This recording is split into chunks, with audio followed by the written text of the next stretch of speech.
Raghavendra Hindu trustee Hindu संरक्षण एवं जीविका सृजन मंच का हूँ। अभी विगत 22 नवंबर को आप लोगों ने एक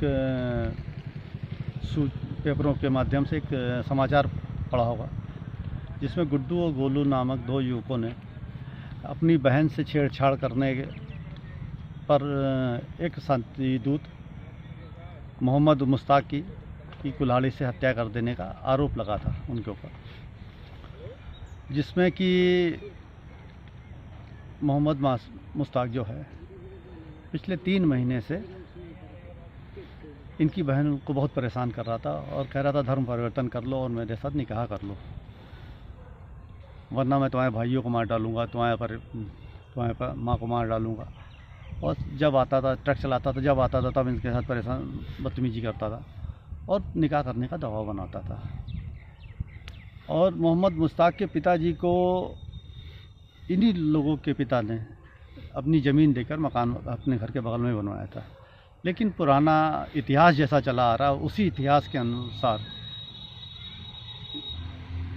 इन जैसा जो इनके स्वभाव में है वैसा उन्होंने काम किया। जिस थाली में खाया उसी में छेड़ दिया और उनकी लड़कियों से छेड़छाड़ करने लगा, माँ के बारे में अभद्रता करने लगा।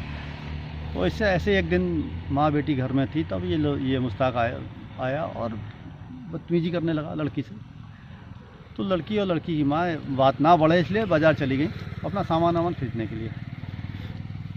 वहाँ पे दोनों भाई गोलू और गुड्डू जो लेबराई करते हैं, लेबराई करने के वापस आ रहे थे, तो उनसे इसने रोते हुए रेनू जो बहन है उसने बताया कि ऐसी सी बात है और हमको ये लोग मोहनलालगंज के मुरलिया खेड़ा के रहने वाले हैं। तो वो लोग वापस आए, वो घर पे आए तो वो लोग भी शराब पिए हुए थे, ये भी बाहर शराब पिए बैठा हुआ था और झगड़ा कर उनको देखते ही गाली गलौज करने लगा। जबकि उसने मना किया कि भाई ऐसा आप क्यों करते हो, आप क्यों, हम ही लोगों ने आपको बचाया, आप हमारे खिलाफ ही ऐसा। तो वो लड़की के बारे में अभद्रता के उल्टी सीधी गंदी बातें चरित्र पर उठाने लगा, माँ के चरित्र को लेकर उल्टी सीधी बातें करने लगा। फिर उस पर उन्होंने आपस में लड़ाई झगड़ा होने लगा, जिसमें दोनों पक्षों को चोट आई और एक पक्ष इसमें मोहम्मद मुश्ताक अस्पताल में जाके मारा गया। इस संबंध में हमारे साथ उसकी बहन गुड्डू और गोलू की बहन है। आइए इधर आइए,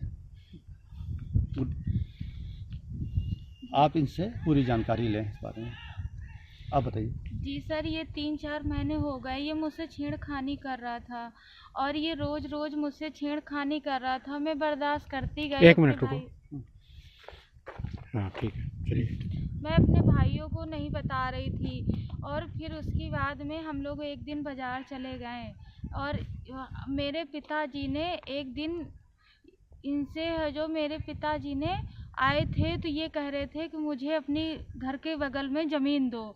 तो मेरे पिताजी ने हमारे घर के बगल में इनको घर दिया, मतलब ज़मीन दिया और मेरे भाई भी नहीं जानते थे, मेरे पिता भी शराब भी पीते थे और हम अपने घर के बगल में हमने इनको ज़मीन दिया रहने के लिए और ये वहाँ पर रहते थे। मेरे घर के बगली में है इनका घर। और सर ये अपने घर आते थे, शराब पी के रोज़ आते थे और हमारे रास्ते से निकलते थे, ये छेड़खानी करते थे सर। और फिर उसके बाद में ये रोज़ छेड़खानी कर रहे थे। हम लोग एक दिन बाज़ार चले गए, मैं अपने भैया से बता दिया था कि ये छेड़खानी कर रहा था और ये फिर उसके बाद में मेरे भाई को धक्का वक्का दे दिया और फिर इसने कुल्हाड़ी उठा लिया और मेरे भैया छिनाने लगे तो उनको छीन-छान में लग गई कुल्हाड़ी। और फिर उसके बाद में सब लोगों को पुलिस में नाम डलवा दिए सब लोग, हम लोग जेल चले गए और मेरी कोई मदद करने वाला कोई नहीं है।